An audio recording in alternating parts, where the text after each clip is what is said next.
the baddest white man who ever walked this planet. The great Dick Gregory called John Brown the greatest American who ever lived. Because if it wasn't for him, the Civil War would have never kicked off. W.E.B. Du Bois wrote an entire book on John Brown.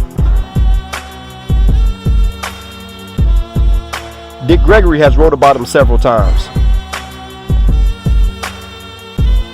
Dr. Claude Anderson has wrote about John Brown.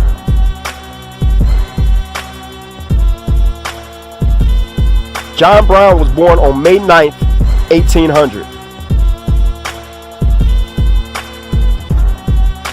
John always had a hatred for slavery.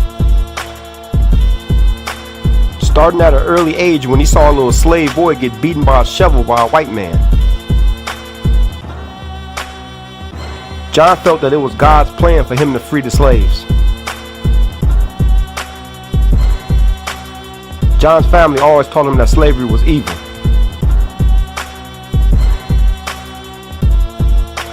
One day, angry pro-slavery white mobs had killed an abolitionist named Elijah Lovejoy.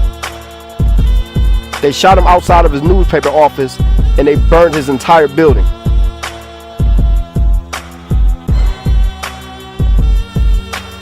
John attended his memorial services and said, "From this day forward, I am concentrating my life to the destruction of slavery."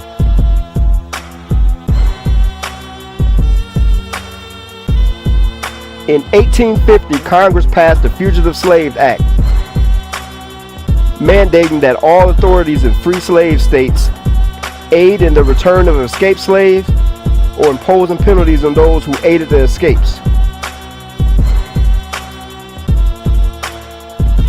John Brown's answer to that was to create his own group.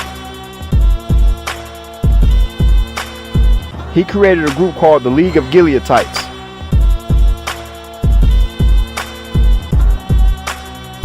John raised and trained his kids to be as much of a G as he was.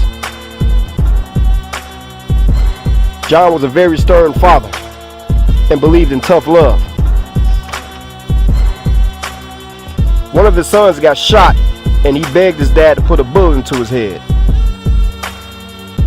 John's son begged him to just take him out of his misery. While he laid there in agony, John yelled at him and said, "Shut up. If die you must, then die like a man."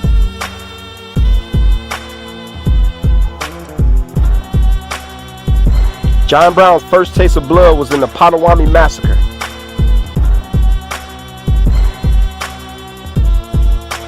John came in with his people, slicing, stabbing, and shooting people to death. What he's most popular for was his raid on Harper's Ferry. They came through killing everything in sight. John and his crew came in taking hostages, stabbing people, taking guns.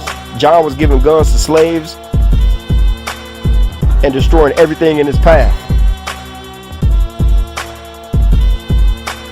John only had an army of 21 people, with 5 of them being his own kids. John was expecting over 4,000 people, but it didn't turn out that way. Harper's Ferry was where the weapons were made, so it was full of military rifles, bullets, and 4 divisions of troops guarding it.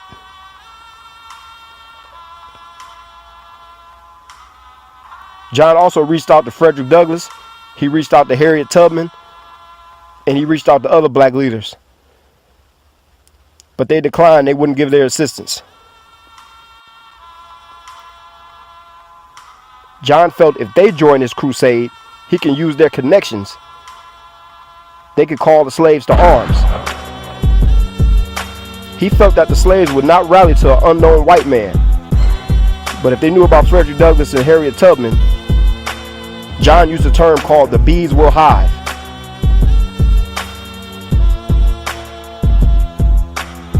John and his crew took over Harper's Ferry pretty easily. but he waited way too long for the slaves to respond.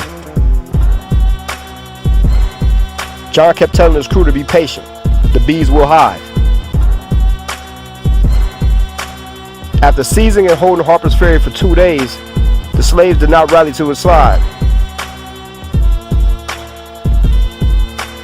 John made the fatal mistake of waiting way too long for the slaves to rise up.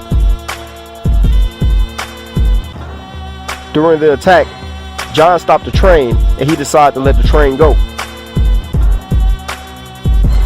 But the train staff informed Washington of what's going on.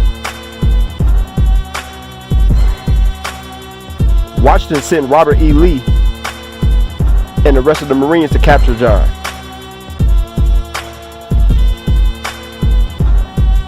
John was arrested and received the death penalty.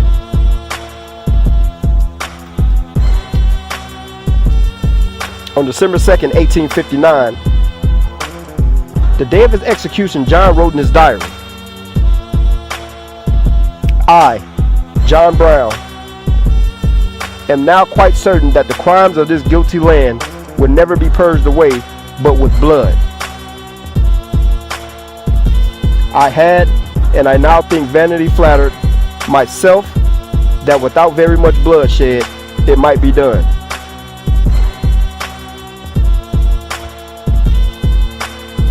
After John Brown's death, Frederick Douglass wrote, "Brown's struggle to the cause of freedom was far superior to mine. Mine was a small light, his was a burning sun.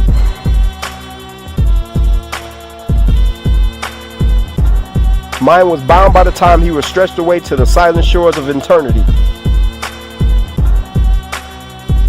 As a black man, I am willing to speak for the Negro slave. But John Brown was willing to die for the slave."